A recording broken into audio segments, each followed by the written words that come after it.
আসসালামু আলাইকুম রহমতুল্লাহ। এই মুহূর্তে আমি আছি জামালপুর জেলার ইসলামপুর থানার উলিয়াখেওয়া ঘাটে। তার কারণ আজকে আমি যাব হলো আমাদের সুখচরে। সুখচর এই জায়গাটা রংপুর এবং ময়মনসিংহ এই দুইটা জায়গার সীমানা ঘেঁষে অবস্থিত। সীমানা ঘেঁষে বলতে গেলে এটা দুইটা এলাকার মধ্যে এই জায়গাটা পড়ে। তো সেখানে যাওয়ার জন্য আমাদেরকে নৌকা দিয়ে যেতে হবে। নৌকা থেকে নেমে আমাদেরকে যেতে হবে মোটর সাইকেলে। তার কারণ আমাদের এই এলাকাটাতে অটো বা অন্যান্য যে যানবাহন এগুলো চলাচল করে না। তার কারণ এটা হলো একটা চর এলাকা। এখানে মানুষের যাতায়াত করার জন্য মোটর সাইকেল এবং বিভিন্ন মালামাল যে বহন করা হয় এই জন্য ব্যবহার করা হয় ঘোড়ার গাড়ি। এই দুইটা গাড়ি মূলত ব্যবহার করা হয় যাতায়াত করার জন্য এবং মালামাল বহন করার জন্য। আমাদের এই চরটাতে বিভিন্ন ধরনের ফসল চাষ করা হয়। তবে এখন এই মুহূর্তে আমি যেই ক্ষেতটাতে হেঁটে যাচ্ছি এটা হলো একটা কাউনের ক্ষেত। আপনাদের মধ্যে হয়তো অনেকেরই এই ফসলটা স্বচক্ষে দেখার সৌভাগ্য হয় নাই। এই ফসলটা আমাদের এলাকাতেও এখন বর্তমানে খুবই কম পরিমাণে হয়। আমরা যখন ছোট ছিলাম তখন এই ফসলটা অনেক বেশি দেখতে পেয়েছি। চরে যতগুলো কাউন চাষ করা হয়েছে প্রায় প্রত্যেকটা জমিতেই পেঁয়াজ চাষ করা হয়েছিল। পেঁয়াজ চাষ করার পর যখন পেঁয়াজটা উঠানো হয়, উঠানোর 2-4 দিন আগেই এই কাউনের বীজ ছিটিয়ে দেয়। এখন আমাদেরকে আবারও নৌকাতে উঠতে হবে। তবে কিছুদিন আগে এই জায়গাটা শুকনা ছিল, তখন এখান দিয়ে সরাসরি মোটর সাইকেলে ওপারে যাওয়া যেত। এই পানিটা হওয়ার কারণে কৃষকদের লাভ এবং ক্ষতি দুইটাই হবে। তার কারণ পানি বেশি হওয়ার কারণে নিচু এলাকায় যেসব নামা এলাকায় অনেকেই কাউন চাষ করেছে, বাদাম চাষ করেছে, এগুলো তারা উঠাতে পারবে না, এগুলো নষ্ট হয়ে যাবে। আর দ্বিতীয় যেটা, পাইকার বা ব্যবসায়ীরা কৃষকের কাছ থেকে একটু বেশি মূল্যে পণ্যগুলো ক্রয় করবে। এটাই হলো আমাদের চরে থাকার ঘর। যেহেতু আস্তে আস্তে আমাদের সন্ধ্যা হয়ে গেছে, পরদিন সকালবেলায় আমরা রওনা দিলাম আমাদের সুখচরের প্রজেক্টের দিকে। কাঁচামরিচ ওঠানোর পর শুট করার জন্য পাকা মরিচ গুলো উঠিয়ে বালিতে শুকাতে দেওয়া হয়েছিল। এই যে এগুলোই আমাদের চরের প্রজেক্টের মরিচ। এই যে দেখেন, এই দিকে আবার এখন পানি আসতেছে। যেহেতু এখন বর্তমান সময়টা হলো পানি বাড়ার সময়, এই সময়টাতে পানির গতি একটু বেশি থাকবে, এটাই স্বাভাবিক। এখন আমাদেরকে আবারও যেতে হবে নৌকা যুগে।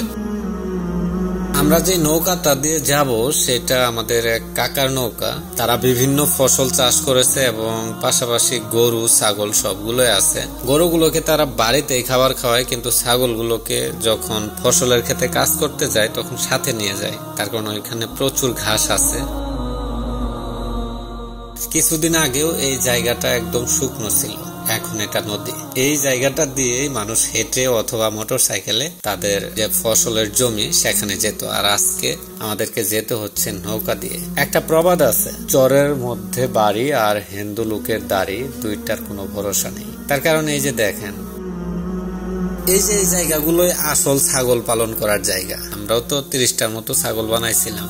যে জায়গাতে আমরা ছাগলগুলো পালন করছি ওইটা আসলে মূলত ছাগল পালন করার জায়গা না। এই যে এখানে দেখেন ছাগলগুলো এই যে সকালবেলা ছেড়ে দিবে, এখানে আনছে, আবার সেই সন্ধ্যার দিকে নিয়ে যাবে, তখন এরা ঘুরে ফিরে ঘাস খাবে, কোনো খরচ নাই। কিন্তু আমরা যে জায়গায় খামার করেছিলাম ছাগলের, ওই জায়গাটা হলো মূলত এমন জায়গা যেখানে প্রত্যেকটা জিনিস আমাদেরকে কিনে খাওয়াইতে হয়েছে।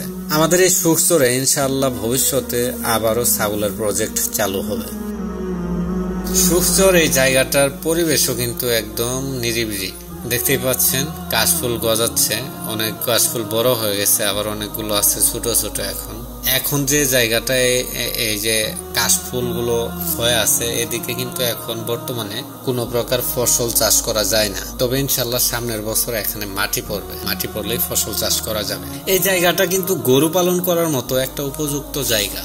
তার কারণ প্রচুর পরিমাণে ঘাস আছে। এই যে এখন যে সিজন, ভুট্টার পাতা অ্যাভেলেবেল হয়ে গেছে, মানুষকে ফোন দিয়ে দিয়েও পাওয়া যায় না। এখন বর্তমানে এখানে আমাদের চাষ করা আছে ভুট্টা, অল্প পরিমাণে কাউন আছে, পেঁয়াজ ছিল, সেটা কিছুদিন আগেই উঠানো হয়েছে। কিছু পেঁয়াজ বিক্রি করা হয়েছে এবং প্রায় 70-80 মনের মতো স্টক করে রাখা হয়েছে। এইটার ভুট্টা উঠাতে উঠাতেই আজকের দিন পার হয়ে গেছে, যার জন্য আমাদের এই ভুট্টাগুলো এক জায়গায় স্তূপ করে রাখা হয়েছে। তো এই ভুট্টাগুলো ভালোভাবে ঢেকে আজকের মতো আমাদেরকে বাড়িতে চলে যেতে হবে। পরদিন আমরা আবারও চলে এসেছি সুখচরে। এখানে আমরা তো এই যে এই পাশে এই ভুট্টাটা উঠাইছি। এই ভুট্টার ক্ষেত ছাড়াও আরো কিছু ভুট্টার ক্ষেত আছে দক্ষিণের সাইডে, তো ওইদিকে আমার যাওয়া হয় না, যার কারণে আব্বুকে সাথে নিয়ে আমরা আগে ভুট্টার ক্ষেতটা দেখতে গেলাম। ভুট্টার যে ফলন এটা আরো বেশি হতো যদি আমাদের এটা সমান করা হতো জমিগুলো এবং আইল বাঁধা হইতো।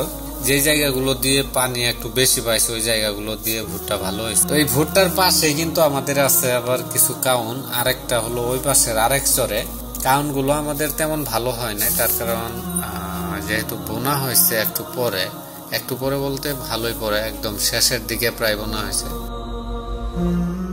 চরের এই জমি জমাগুলো নিয়ে আমাদের দীর্ঘমেয়াদী পরিকল্পনা তৈরি করা হচ্ছে। ইনশাআল্লাহ যদি জমি জমাগুলো পরবর্তী বছরে ভালো হয় তার ফলাফলগুলো আপনাদেরকে দেখাতে পারবো। আসসালামু আলাইকুম ওয়া রাহমাতুল্লাহ।